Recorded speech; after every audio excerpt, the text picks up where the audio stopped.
हम आज के शो का आगाज़ कर रहे हैं उस ख़बर या अफवाह से कि आज रात फिर पेट्रोल की कीमतें ऊपर जाने लगी हैं।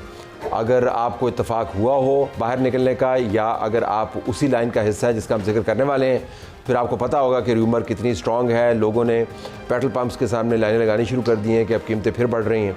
आज जो ब्रेंट का आज एस्टिमेट हमारे सामने आया उसमें कभी $126 के ऊपर चला जाता है, कभी 114 पे चला जाता है।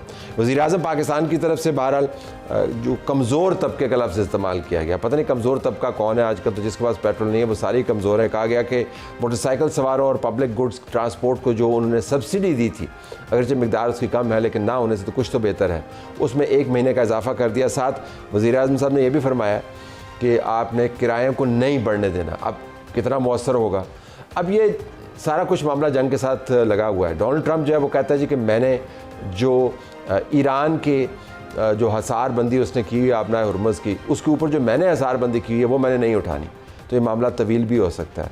हमारे जैसे ममालिक क्या करें, एक्सपर्ट से हम पूछेंगे। हमारे पास खलील कियानी साहब सहाफ़ी डॉन के, वो हमारे पास मौजूद हैं। शहबाज राना साहब एक्सपर्ट सहाफ़ी एक्सप्रेस ट्रिब्यून, और डॉक्टर फ़ारूक सलीम जो मुआशी तज्ज़ियाकार हैं। तीनों का बहुत शुक्रिया जी। नाज़रीन, इसी प्रोग्राम में हम हिंदुस्तान की ख़ास तकलीफ़ का जिक्र करेंगे। जो मई का महीना शुरू होने को है तो हिंदुस्तान की तकलीफ़ बढ़ती जा रही है। आज उनके वज़ीर दिफ़ा ने फिर पाकिस्तान के बारे में बातें की हैं। ये बातें सुन के हम तंग नहीं आए, लेकिन मेरे ख़्याल में कहीं ना कहीं इसका जवाब देना होगा। मई के महीने की याददाश्त उनकी ताज़ा करवाने की ज़रूरत है। वो कहते हैं जी कि हमने बड़े मार के मारे हैं, हम बड़ी ज़बरदस्त रियासत हैं, पाकिस्तान तो टूट फूट रहा है। हम एक माहिर बैनुल-अक़वामी अमूर और वॉर स्टडीज़ के स्कॉट कैली, उनसे बात करेंगे कि हमारी बात ना माने या राजनाथ जो ऑल फॉल बकरा है उसकी बात ना सुने। आप बता दें कि पाकिस्तान पिछले साल के मार्के के बाद कहाँ पर खड़ा था। स्कॉट कैली के साथ हमारी बात आप ज़रूर सुनिएगा। अफ़गानिस्तान की तरफ से दोबारा से दरअंदाजी नुमा दहशतगर्दी जारी है। कल उन्होंने वज़ीरिस्तान के अंदर गोलाबारी की, ज़ख्मियों की तादाद ज़्यादा है, उसके अंदर कुछ शहादतें भी हुई। पाकिस्तान का जवाब भी चल रहा है। ईरान और अमेरिका की टॉक्स के मामले में हमने अफ़गानिस्तान को तकरीबन भुला ही दिया था, लेकिन दोबारा से हेडलाइंस के अंदर आ रहा है।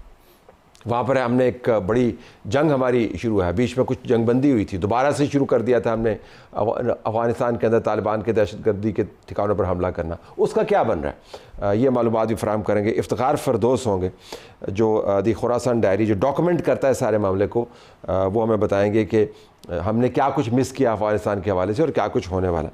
तो स्टार्ट करते हैं जी। आप तीनों का बहुत शुक्रिया। क्विकली अगर शहबाज साहब मैं आपसे पूछ पाऊँ तो ख़बर क्या है, पेट्रोल की प्राइसेस हो रही हैं, दोबारा से तब्दील नहीं हो रही हैं, लोग तो बड़े परेशान हैं, बस वो टैंकियाँ भरवा रहे हैं। अदल साहब, पहले तो माज़रत मैं थोड़ा सा लेट है, और लेट आने की वजह भी यही थी। मैं अभी जब आ रहा था तो एक पेट्रोल पंप के सामने 4 लाइनें लगी हुई थी और पूरी जो एक रोड है वन साइड की वो ब्लॉक थी। देखें जी, ये एम्पिरिकल एविडेंस आपके सामने आ गया कि वाकई यही हो रहा है। मेरी कोशिश होती है कि किसी को इंतजार ना करवाऊँ, लेकिन नहीं, आपने इंतजार नहीं करवाया, बिल्कुल टाइम पे आप आए, लेकिन वो लाइनों की वजह से मैं उसमें फंस गया और मुझे रुकना पड़ा। तो देखिए, इस वक्त जो सूरत हाल है, हुकूमत के सामने जो चैलेंज क्या है, हुकूमत के सामने चैलेंज ये है कि पिछले हफ्ते 26-27 रुपये फ़ी लीटर डीज़ल की और पेट्रोल की कीमत बढ़ाई, और इन्होंने मज़ीद 53 रुपये फ़ी लीटर पेट्रोलियम लेवी लगानी है। अब ये हुकूमत के सामने एक चॉइस है, और ये इसलिए है कि IMF के साथ इनका जो मुआहदा हुआ है उसमें 80 रुपये फ़ी लीटर पेट्रोल के ऊपर और 80 रुपये फ़ी लीटर डीज़ल के ऊपर पेट्रोलियम लेवी लगानी है। वज़ीर-ए-आज़म शहबाज शरीफ साहब का ये ख्याल है कि जो डीज़ल इस्तेमाल करते हैं वो ये इतना टैक्स अफोर्ड नहीं कर सकते, तो अब उन्होंने पहले ही 80 रुपये जो पेट्रोल के ऊपर थी उसको पिछले हफ्ते 107 कर दिया। अब पीछे रह गए 53 रुपये फ़ी लीटर। अब हुकूमत के सामने चॉइस ये है कि 53 रुपये फ़ी लीटर वो किस पे डाले, इसमें से कुछ डीज़ल पे डाल दे, कोई 25-30 रुपये, सब की सब पेट्रोल पे डाल दे 53 रुपये। एक तो ये चैलेंज है। ये उसके अलावा है जो आलमी मंडी के अंदर जो इस वक्त कीमतों में उतार और चढ़ाव आ रहा है, जिसका आपने देखा कि आज के दिन 123-124 डॉलर फ़ी बैरल पे क्रूड गया, फिर गिर गया, फिर प्राइस इंक्रीज़ हो रही है। ये आज और कल का तो शायद इम्पैक्ट ना आए, क्योंकि ये 3 दिन के एवरेज के ऊपर प्राइस जो है वो अपनी डिटर्मन करते हैं, बट प्राइस इंक्रीज़ होनी लग ऐसे रहा है। अब अगर नहीं होती तो सब्सिडी देनी पड़ेगी, और सब्सिडी देंगे तो प्राइमरी सरप्लस का क्या होगा, फिर अगर सब्सिडी नहीं दे सकेंगे तो क्या फिर तरक्याती बजट काटेंगे। तो 3 चॉइसेस हैं, तरक्याती बजट में कटौती, सब्सिडी अनलाइकली, या फिर प्राइस इंक्रीज। आपकी असेसमेंट फिर डॉक्टर साहब के पास जाते हैं, कुछ मुस्तकबिल की तजवीज़ भी फराहम करें, तो ख़तरनाक किस्म की तजवीज़। What is your assessment? Sir, मैं तो फर्स्ट थिंग मैं डिसएग्री करता हूँ कि ये सब्सिडी है। ये सब्सिडी नहीं है। ये 160 रुपये का अगर आप टैक्स लगाएं और उसमें से कहें कि जी 53 हम नहीं ले रहे, तो ये सब्सिडी नहीं है। ठीक, ये वही है जो आप कंज्यूमर से पैसे ले रहे हैं और उसमें से कहें कि जी ये थोड़ा सा मैं रियायत करता हूँ, आपकी बड़ी मेहरबानी, आप मत करें ये मेहरबानी।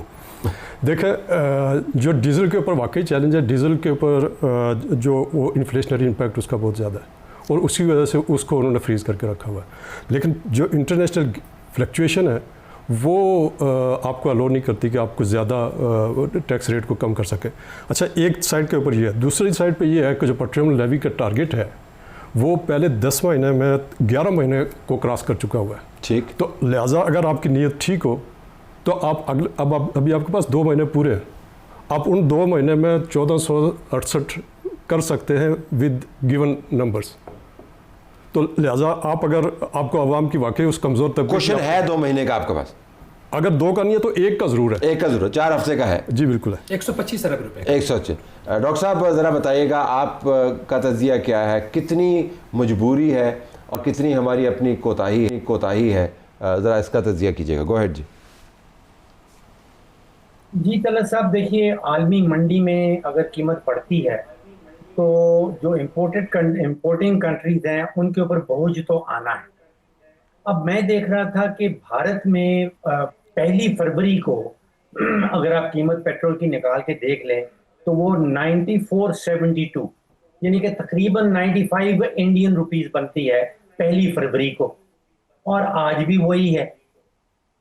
बांग्लादेश में आप देख लें तो 1 फरवरी को, अब ये जंग से पहले की बात कर रहे हैं, 1 फरवरी को बांग्लादेश में जो बांग्लादेश टका में 130 टका फी लीटर पेट्रोल की कीमत थी 1 फरवरी को, और आज भी वही है।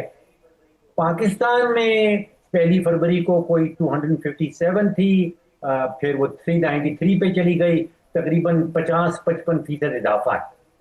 तो मुझे सोचने पे मजबूर हो रहा हूँ कि भारत और बांग्लादेश के पास ऐसी कौन सी जादू की छड़ी है कि वो जो आलमी मंडी में कीमत बढ़ रही है, वो भी तेल इंपोर्ट कर रहे हैं, पाकिस्तान भी तेल इंपोर्ट कर रहा है, वहां पे कीमत पाकिस्तान में 50-55% कीमतें क्यों बढ़ गई? आप बताएं कि वो क्या पॉलिसी है जिसके ज़रिए हमारे बराबर के ममालिक जो हैं, जो उस तरह ही इस तेल की आमद के ऊपर डिपेंड करते हैं, इसराहम करते हैं, वहाँ पर तसलसल है और यहाँ पर तगय्युर और तबद्दल है। बांग्लादेश में ये फैसला किया गया कि जो आलमी मंडी में कीमत बढ़ी है उसका सारा का सारा बोझ उठा के हमने बांग्लादेश पेट्रोलियम के ऊपर डाल देना है, अवाम के ऊपर नहीं डालना। पाकिस्तान की हुकूमत ने जो पॉलिसी अपनाई वो फर्क थी। यहाँ पे ये अपनाई गई कि आलमी मंडी में कीमत बढ़ रही है, हम भी ज्यादा टैक्स इकट्ठा करते हैं, पेट्रोलियम लेवी भी बढ़ा देते हैं, और ये सारा का सारा बोझ जो है ये पाकिस्तानी अवाम पे डाल देते हैं। तो पाकिस्तान में पाकिस्तान की हुकूमत की पॉलिसी ये रही कि खुद भी माल बनाओ, पाकिस्तान का जो हुकूमती खजाना है उसको भी भरो, और जो हमारे यहाँ रिफाइनरीज हैं, चाहे वो पाकिस्तान रिफाइनरी हो, नेशनल रिफाइनरी हो, अटक हो, और एक वो सिनर्जी के नाम से रिफाइनरी है, उन्होंने माल बनाया। आप उनकी प्रॉफिट फिगर्स निकाल के देख लें, जो उन्होंने डिक्लेयर्ड प्रॉफिट्स हैं, यानी कि पीआरएल का, पाकिस्तान रिफाइनरी का जो 9 महीने का प्रॉफिट उन्होंने डिक्लेयर किया है वो 12 अरब का है, नेशनल रिफाइनरी का 9 अरब का है, अटक का 18 अरब का है। तो यहाँ पे पॉलिसी जो है वो भारत की हुकूमत ने डिफरेंट अपनाई, वो फर्क है। इसकी ये अच्छा फ्रेमवर्क है तज़िये के लिए। Let me hear your take. देखिए, जो डीजल का फार्मूला था ना, वो तो हुकूमत तब्दील कर चुकी है। जो पहले डीजल का फार्मूला था जंग शुरू होने से पहले और अब उसमें फ़र्क है, और जो ख़ुद वज़ीर पेट्रोलियम कह रहे हैं कि उसकी वजह से तकरीबन 100 रुपये फ़ी लीटर कीमत, अगर पुराना फार्मूला होता और नया फार्मूला होता तो उसमें 100 रुपये फ़ी लीटर कीमत कम है। अभी भी इन्होंने रिफाइनरीज़ के ऊपर बोझ नहीं डाला, लेकिन उनका जो एक विंडफॉल प्रॉफिट था ना, उसमें इन्होंने कमी कर दी और एक नया बेंचमार्क उसका दे दिया है। इस हद तक तो ठीक है। अब पाकिस्तान के पास चॉइसेस क्या है? जो कियानी साहब भी कह रहे थे सब्सिडी वाली बात, ये बात ठीक है कि अभी तक जो सब्सिडी है वो पेट्रोल पे ऊपर नहीं गई, लेकिन डीजल पे जाती रही है। अब जो आगे है वो सब्सिडी इस वक्त नहीं है। अभी इन्होंने उस फेज़ की 1 महीने का जो उन्होंने टाइम फ्रेम दिया था IMF से, जिसके लिए इन्होंने 174 अरब रुपया PSDP से काटा, और ताकि वो इधर से अगर कोई पैसा जा रहा तो कंट्रोल हो जाए। इन्होंने जो पेट्रोल, उसका जो डीजल का था लेवी, वो तो ज़ीरो की हुई थी, आज भी ज़ीरो है। डीजल के ऊपर मेरा ख्याल अभी भी कोई 35 से 40 रुपये टैक्स इकट्ठा हो रहा है, इम्पोर्ट ड्यूटी है उसके ऊपर, और कार्बन स्पोर्ट, एक क्लाइमेट स्पोर्ट लेवी लगी हुई है 2.5 रुपये फी लीटर। उसके अलावा तो उसके ऊपर लेवी ज़ीरो है। लेकिन गोइंग फॉरवर्ड ये ऐसे अब हुकूमत रह नहीं सकती, ये एक मुआहदे के अंदर फंसे हुए हैं। इस हफ्ते ये खबर है, इस हफ्ते मीटिंग हुई है प्राइम मिनिस्टर हाउस में, उसमें यही कहा गया है इनको, वजारत ख़जाना को, कि IMF से एक दफ़ा फिर रजू करो। अब वजारत ख़जाना जो है वो IMF से रजू करने के लिए तैयार नहीं है। 8 मई को पाकिस्तान का जो केस है वो बोर्ड में जा रहा है अप्रूवल के लिए। वो कह रहे हैं कि हमने पहले 1 महीने की उनसे कंसेशन ली, अभी आपने वो जो गैस प्राइसेस है उसकी कैप्टिव लेवी की, उसके ऊपर कंसेशन ली, एक और चीज़ के ऊपर उन्होंने IMF से चीज़ें रीओपन करवाई। तो वजारत ख़जाना अब दोबारा वापस जाने को तैयार नहीं है, इस वक्त कम से कम जाने को तैयार नहीं, इस वक्त जाने को तैयार नहीं है। तो फिर चॉइसेस क्या बची? ये जो हफ्ता है वो बहुत ही क्रिटिकल हो गया ना। आलमी मंडी में तेल, आपको पता है पिछले 2 हफ्ते उस तरीके से नहीं बढ़ा कि अमन हो रहा है, नहीं हो रहा, वो उसमें 100 के गिर्द 104 के गिर्द अब घूमता तो रहा। 123-24 पे जाके फिर वापस आया, और फिर वो अभी भी हाई है। तो फिर आपने IMF से प्रोग्राम भी अप्रूव करवाना है, 160 रुपये फी लीटर आपने कंबाइंड देना दोनों प्रोडक्ट्स के ऊपर, अभी 107 ले रहे हैं, वो 53 रुपये का आप क्या करेंगे? फिर आपने आगे जो है, अगर जो सब्सिडी की बात कहाँ से शुरू होती है, यहीं से होती है ना, टैक्स तो लेना या नहीं लेना। जो कीमत डीजल के ऊपर चली गई है उसका क्या करना है? एक बेनिफिट इनको इस वक्त दफ़ा डीजल के ऊपर ये आ रहा है कि इस हफ्ते कोई इंपोर्ट का कार्गो डीजल का नहीं है, वहाँ पे इनके पास एक स्पेस बन रही है कुछ 26 रुपये फी लीटर की, जो या 30 रुपये फी लीटर की, जो पिछली दफ़ा इन्होंने एक हेड है इनलैंड फ्रेट इक्वलाइजेशन मार्जिन, उसके अंदर डाल के इन्होंने आलमी जो कीमत थी ना डीजल की वो रिकवरी, तो वहाँ से 30 रुपये का मार्जिन है, टैक्स वहाँ से रिकवर हो सकता है। पेट्रोल के ऊपर मसला इस वक्त ज़्यादा बना हुआ है। Your take?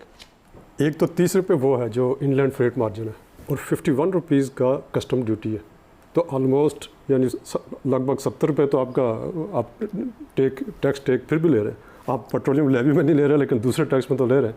असल चैलेंज दरअसल एक तो वो IMF वाली बात जो वो कर रहे हैं, उसके वो सेंसिटिव टाइमिंग है उसकी, लेकिन जो FBR की जो फेलियर है ना, जो रेवेन्यू कलेक्शन में उसका जो शॉर्टफॉल है, आज तक की डेट में मेरा हाल 700 बिलियन तक पहुँच जाएगा, 9 महीने का 610 से 700 क्रॉस हो जाएगा आज। तो ये IMF को टारगेट, IMF को हम बताते हैं कि हमने इतने पैसे कलेक्ट करने हैं, ज़रूरी नहीं है कि यहीं से कलेक्ट करने, लेकिन बताते हैं FBR इतना करेगा, वो फिर हम कर नहीं पाते, फिर उसको शॉर्टफॉल कहते हैं, फिर शॉर्टफॉल फिर इधर से पूरा करते हैं, वो इधर से पूरा करते हैं। तो FBR ने तो 7 दिन में ठीक नहीं होना, ना ही महीने में ठीक होना, ना उसने 2 महीने में पूरा होना है। और जो शॉर्टफॉल है वो इन्हीं चीज़ों से होगा, जो आपने PSDP काट दिया, आपने ये अपना पेट्रोलियम लेवी बढ़ा दिया, उसके ऊपर आपने दूसरी तरह से उसका कस्टम ड्यूटी जो है वो टेक जो है वो बढ़ रहा है। और इन्फ्लेशन के ऊपर देखें सर, उसका जो ये जो सेल्स टैक्स है ना, ये बड़ा ऑटोमेटिक है, 18% on whatever cost you have. तो आपकी जितनी इन्फ्लेशन बढ़ती है आपकी 18% उसके ऊपर जाता है। तो क्या मसला है? ये सोलर के खिलाफ कौन है? देखिए, मैंने उस दिन भी कहा था कि एक आप मखसूस किस्म का ऑपरेशन शुरू करें, ये तलाश तो करें कि ये एंटी सोलर बंदे कौन से हैं। एंटी सोलर को बाहर से नहीं है, पाकिस्तान के अंदर, उसी की बात कर रहा हूँ। गालिबन अप्रैल में 2023 में जब इनके IMF से मुज़ाकरा शुरू हुए थे, जब IMF ने ये सवाल रेज़ किया कि आपकी तो नेशनल ग्रिड से डिमांड बिजली की नीचे जा रही है, ये खुद हुकूमत गई थी उनके पास उनको बताने के लिए कि हम नेट मीटरिंग की जो पॉलिसी है उसको ख़त्म करके नेट बिलिंग की करने जा रहे हैं। और उस वक्त जब मैंने खबर की तो पार्लियामेंट के अंदर खड़े होकर कहा गया कि ये खबर गलत है, और बाद में वही काम कर दिया। तो ये तो अब इनका बस इस वक्त चले तो ये कोई ऐसी कोई चीज़ ईजाद करें कि सूरज के आगे कर दें, ताकि कम से कम पाकिस्तान में तो सूरज की शुआएं नीचे ना आए। ये उस वक्त उस पॉलिसी के ऊपर चल कर क्या रहे हैं? मतलब ये लोगों को बेवकूफ़ समझते हैं कि कभी एक साइड से टांग पकड़ के उसको गिराने की कोशिश करते हैं, कभी दूसरी साइड से टांग पकड़ के लॉबी में सीरियस लॉबी जी, इनको क्या नहीं, सबको ज़्यादा पता होगा। ऐसा बताएं ना लॉबी के बारे में। सर मैं लॉबी के बारे में तो नहीं कहूँगा, बड़े ताकतवर लोग हैं। एक फंक्शन हो रहा था इधर सरीना में कुछ महीने पहले, तो उसमें ये जो IPPs के साथ रीनेगोशिएट होकर तो उनसे कुछ डिस्काउंट्स वगैरह लिए थे। तो उसमें एक तरफ मिनिस्टर साहब बैठे थे और एक IPPs के रिप्रेजेंटेटिव बैठे थे। तो वो जो IPPs वाले थे उनसे पूछ रहे थे कि ये जो कंज्यूमर है इसको आप कहीं भागने तो नहीं देंगे ना, हम अगर डिस्कोज की प्राइवेटाइजेशन में आएंगे तो ये मतलब आप हमारी गारंटीड जो कंज्यूमर है उसको रखेंगे तो तब हम इस तरफ आने की कोशिश करें। हमारा गाहक आपने जाने नहीं देना, जाने पकड़ के रखना है आपने। हाँ जी, जाने नहीं देना। अच्छा, तो सोलर आएगा तो गाहक चला जाएगा ना, ज़ाहिर चला जाएगा। अच्छा, ये सारे पिछले आप 1.5-2 साल की आप उनकी डिबेट देख रहे हो, वो कह रहे हैं कि जो नेट मीटरिंग है वो ग्रिड को खा रही है, वो ग्रिड को नुकसान पहुँचा रही है।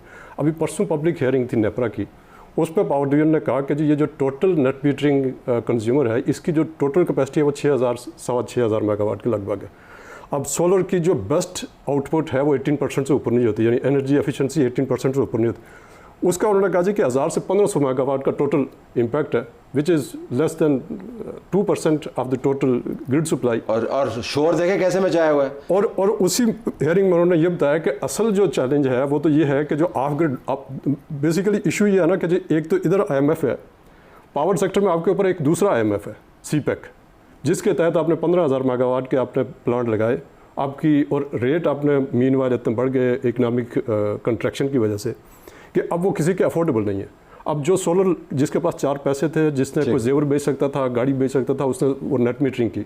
जो वो नहीं कर सकता था उसने एक प्लेट लगाई है जी, एक प्लेट लगाई, 2 प्लेट लगाई, उसने अपनी कंजम्पशन को रिड्यूस किया।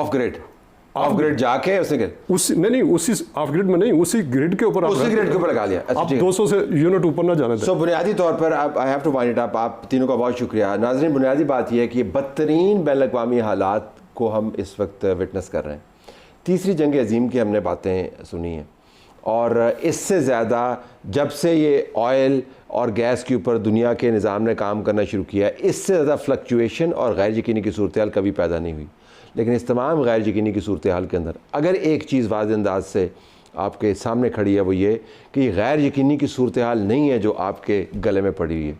ये अपनी पॉलिसीज़ हैं, ये अपने खांचे हैं, ये अपने वेस्टेड इंटरेस्ट हैं, जिनको प्रोटेक्ट करते करते आपने कंज्यूमर का बेड़ा गर्क किया हुआ था। अगर आपने पाकिस्तान के कंज्यूमर को हकीकी लेवल प्लेइंग फील्ड देना है तो उसी तरफ जाएंगे जिस तरफ दुनिया जा रही है। नहीं जाएंगे तो फिर यही होता रहेगा, आप इन्वेस्टर इंटरेस्ट को प्रोटेक्ट करते रहेंगे, आवाम से आप झूठ बोलते रहेंगे और फिर प्राइसेस बढ़ती रहेंगी।